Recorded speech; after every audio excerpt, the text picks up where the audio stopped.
सफाई कर्मचारी संघ सभापति मृत सहदेव परिवार को भेटी नवीन पट्टनायक। परिवार को 50,000 टंका आर्थिक सहायता देवा सह दुई पिला पाठपढ़ा दायित्व नहीं नवीन। यह घटना तदंत अग्राधिकार देवाक से कहते। शनिवार संध्यारे विधायक अनंत नारायण जेना सहदेव स्त्री और दुई पिला नवीन निवास जाई नवीन पट्टनायक को भेटी।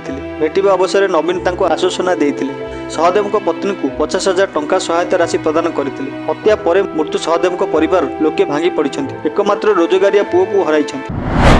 चलित वर्ष भुवनेश्वर खंडगिरी मेला समय यात्रा शो रे आइटम डांस नंबर गुड़िक निषिद्ध करा जायछि। सूचना अनुसार सहर खंडगिरी पुलिस स्टेशन कर्मचारी और यात्रा कमिटर प्रतिनिधि मानक एक बैठक में निष्पत्ति निया जायछि। माघ सप्तमी रे खंडगिरी मेला आरंभ होगा सहित आरंभ होगा जाउथुवा यात्रा शो समय आइटम नंबर रे नृत्य पाई पुलिस अनुमति देवाक मना कर दैछि। नग्नता और अश्लील नृत्य विरुद्ध में कठोर पदक्षेप नहीं पुलिस यात्रा दलगुड़ी लोकप्रिय आइटम डांस निशा भाग्यश्री साहू उर्फ साहू भौज और राणी प्रियदर्शनी को शो समय प्रदर्शन करने अनुमति न देवा निर्देश देइछि। यह व्यतीत कटकणा को उल्लंघन न करने यात्रा शो उपर नजर रखा एक स्वतंत्र केंद्रीय कमिटी गठन कर फेब्रुआरी 6 ରୁ 17 पर्यंत जारी रही यात्रा शो खंडगिरी में प्राय 13टी दल तंबू पकाइबे।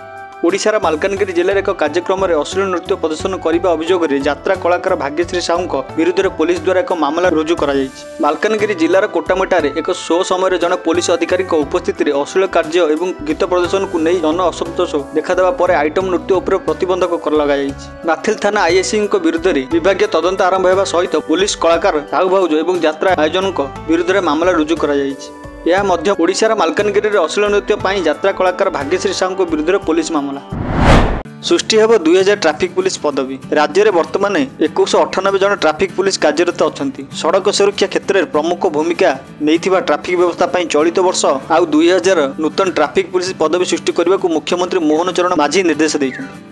यही पदवी गुड़ी को संपूर्ण स्वच्छतार सह पूरण करने को से परामर्श देते। साइबर अपराध नियंत्रण राज्य में वर्तमान 24टी थाना काम करुच्ची आ 20टी नुआ साइबर थाना खोलने से निर्देश देते। तथापि साइबर ठकई साधारण लोक मैंने अधिक मात्रा क्षतिग्रस्त होतिबारु एणिकी राज्यर समस्त जिले में प्रतिष्ठा एवं साइबर थाना बोली मुख्यमंत्री कहते। रविवार संध्यारे लोकसभा भवन में मुख्यमंत्री राज्यर आईन श्रृंखला परिस्थितिर समीक्षा करथिले। एक उच्चस्तरीय बैठक में राज्यर आईन श्रृंखला परिस्थिति और पुलिस विभाग में विभिन्न समस्यार समाधान संपर्क में आलोचना करथिले। पूर्वर कार्यक्षम थिबा थानागुड़ी को अधिक सुदृढ़ करने मुख्यमंत्री गुरुत्व देते। सड़क दुर्घटना कम करने साइबर अपराध और राज्य में गंजेई चाष और गंजेई चालाण को रोकने दृढ़ पदक्षेप नेबा को मुख्यमंत्री कहते। भुवनेश्वर और कटकर अपराध नियंत्रण व्यवस्था को सुदृढ़ करने सहर में रातिकालीन पेट्रोलिंग और चेकिंग व्यवस्था को कड़ाकड़ी करने को मुख्यमंत्री पुलिस कमिशन को निर्देश देते। एसहित राज्य में समस्त सहरांचल में यह व्यवस्था कार्यकारी करने मुख्यमंत्री गुरुत्व देते। ट्रेन उपर रिल्स कला बेले जलीगले। जड़े नाबालिग ट्रेन उपर चढ़ी गोटे बगी अन्य बगी को डेउथिले। हाथ मोबाइल धरी रिल्स तैयारी करुथिले। हाथ में लगिला हाई वोल्टेज विद्युत तार संस्पर्श में आसी युवक शरीर जलीगला। एपरी एक घटना देखा मिली नुआपड़ा जिला जोंको थाना Khariar road railway station. Railway police युवक को गुरुतर अवस्था उद्धार कर जिला मुख्य चिकित्सालय भर्ती कर। आज मध्याह्न 12टारे जोंको थाना जालबाहाल गाँव श्रीशांत साहू पुओ पिंटू साहू खरिया रोड स्टेशन को आसीथिले। खरिया रोड पठानपड़ा निकट में छेड़ा होता एक ट्रेन ऊपर को चढ़ी जाते। सेठी गोटे बगी अन्य बगी को डेई रेलवे स्टेशन पटे आसुथिले। हाथ में मोबाइल धरी नाची नाची रिल्स तैयारी करुथिले। हठात ट्रेन में संजोग होता उच्च शक्ति संपन्न विद्युत तार हाथ में लगी जाइतिला। विद्युत संस्पर्श में आसी पिंटू सेठी तले पड़ जाते। पिंटू को देह दुई हाथ और गोड़ संपूर्ण जली जाइछि। खरिया रोड रेलवे पुलिस पहुंची पिंटू को गुरुतर अवस्था उद्धार कर जिला मुख्य चिकित्सालय भर्ती करथिले। खबर पाई परिवार लोक हॉस्पिटल में पहुंचते। संध्यारे नाबालिग स्वास्थ्य अवस्था संकटपूर्ण होगारू रायपुर एक घरोई हॉस्पिटल को स्थानांतरित करा जायछि। एने रेलवे पुलिस एक मामला रुजु तदंत चलाई। अन्यपक्षे विपदपूर्ण स्थान में रिल्स तैयारी न करने को जिला पुलिस अनुरोध करिछि। थानेरु बांग्लादेशी गिरफ। बॉलीवुड अभिनेता सैफ अली खान को छुरामाड़ घटना रविवार जड़े अभियुक्त को थानेरु गिरफ कर तार ना मोहम्मद शरीफ उल इस्लाम शहजाद बयस 30 वर्ष। घर बांग्लादेश रे 6 मास पूर्व से पश्चिमबंग दे भारत में प्रवेश करथिला। एठारे से विजय दास नाम रोला। पुलिस रविवार सांबादिक सम्मेलन में कही अभियुक्त को शनिवार राति 2टारे थाने एक लेबर कैंप गिरफ कर रविवार कोर्ट 5 दिन में पुलिस रिमांड पठाई। प्राथमिक तदंतर जमापड़ी अभियुक्त जड़े बांग्लादेशी नागरिक।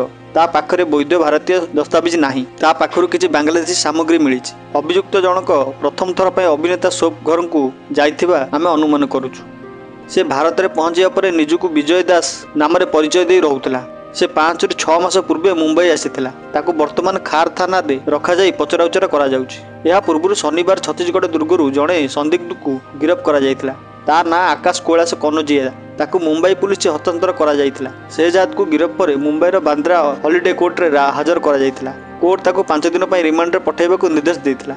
ତାର ଓକିଲ ସନ୍ଦୀପ ଶେଖାନେ ପୁଲିସର ଅଭିଯୋଗକୁ ଖଣ୍ଡନ କରି କହିଛନ୍ତି ସେହଜାଦ 7 ବର୍ଷ ହେବ ନିଜ ପରିବାର ସହ ମୁମ୍ବାଇରେ ରହି ଆସୁଛି। ସେ ଜଣେ ବାଂଲାଦେଶୀ ନାଗରିକ ବୋଲି ପୁଲିସ ପାଖରେ କୌଣସି ପ୍ରମାଣ ନାହିଁ। ସେହଜାଦ 6 ମାସ ପୂର୍ବେ ଭାରତ ଆସିଥିବା ପୁଲିସ କହୁଛି।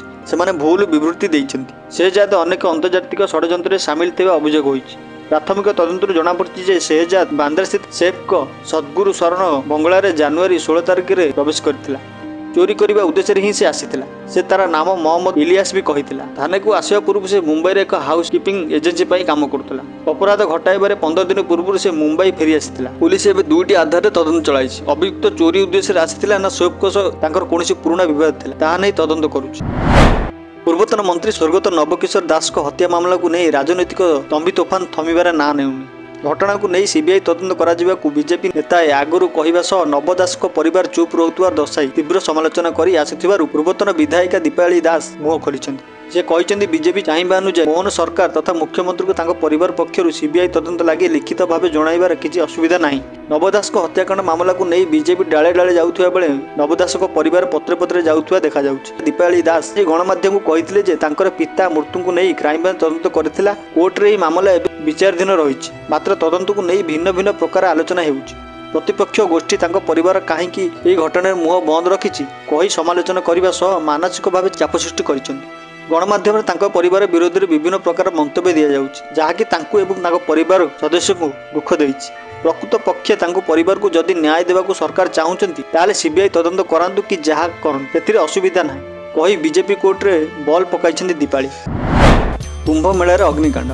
ଉତ୍ତରପ୍ରଦେଶର ପ୍ରୟାଗରାଜରେ ଦିବ୍ୟ ଭବ୍ୟ ମହାକୁମ୍ଭ ମେଳା ଚାଲିଥିବା ବେଳେ ରବିବାର ଏକ ବଡ଼ ଅଘଟଣ ଘଟିଛି।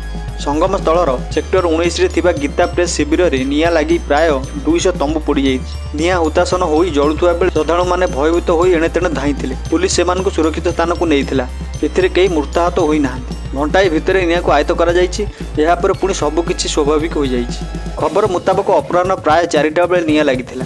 ଏହାପରେ ଘଟଣାସ୍ଥଳରେ ଅଗ୍ନିଶମ ବାହିନୀ ପୁଲିସ ଓ ଏସଡିଆରଏଫ୍ ଟିମ୍ ପହଞ୍ଚି ଯୁଦ୍ଧକାଳୀନ ଭିତ୍ତିରେ ନିଆଁକୁ ଲିଭାଇଥିଲେ। ୟୁପି ମୁଖ୍ୟମନ୍ତ୍ରୀ ଯୋଗୀ ଆଦିତ୍ୟନାଥ ପହଞ୍ଚି ସ୍ଥିତି ସମୀକ୍ଷା କରିଥିଲେ। ଅଗ୍ନିଶମ ଓ ଏସଡିଆରଏଫ୍ ଅଧିକାରୀଙ୍କ ସହ କଥା ହୋଇଥିଲେ। ପ୍ରଧାନମନ୍ତ୍ରୀ ନରେନ୍ଦ୍ର ମୋଦି ମୁଖ୍ୟମନ୍ତ୍ରୀ ଯୋଗୀଙ୍କ ସହ ଫୋନ୍ ଯୋଗେ କଥା ହୋଇଥିଲେ। ନିଆଁ ଲାଗିବା ପରେ ସ୍ଥିତି କିଭଳି ରହିଛି ପଚାରିବା ସହ ସହାୟତା ଲୋଡ଼ା କି ବୋଲି ପଚାରିଥିଲେ। ଅତିରିକ୍ତ ପୁଲିସ ମହାନିର୍ଦ୍ଦେଶକ ଭାନୁ ଭାସ୍କରଙ୍କ ମୁତାବକ ନିଆଁ ଅପରାହ୍ନ ପ୍ରାୟ 4ଟା ବେଳେ ଲାଗିଥିଲା। ନିଆଁ ଲାଗିଥିବା ବେଳେ ଆମେ 4ଟାରୁ 8ଟାରେ ଖବର ପାଇଥିଲୁ। ରୋଷେଇ ବେଳେ ସିଲିଣ୍ଡର ବିସ୍ଫୋରଣରୁ ଅଗ୍ନିକାଣ୍ଡ ହୋଇଥିବା ଆମକୁ କୁହାଯାଇଛି। ଖବର ପାଇବା କ୍ଷଣି ସେଠାରେ ଅଗ୍ନିଶମ କର୍ମୀ ଓ ଏସଡିଆରଏଫ୍ ଓ ପୁଲିସ ପହଞ୍ଚିଥିଲେ। ପ୍ରଥମେ ଲୋକଙ୍କୁ ଉଦ୍ଧାର କରାଯାଇଥିଲା। ଏହାପରେ ନିଆଁକୁ ଆୟତ୍ତ କରାଯାଇଥିଲା। ଏଥିରେ କେହି ମୃତାହତ ହୋଇନାହାନ୍ତି।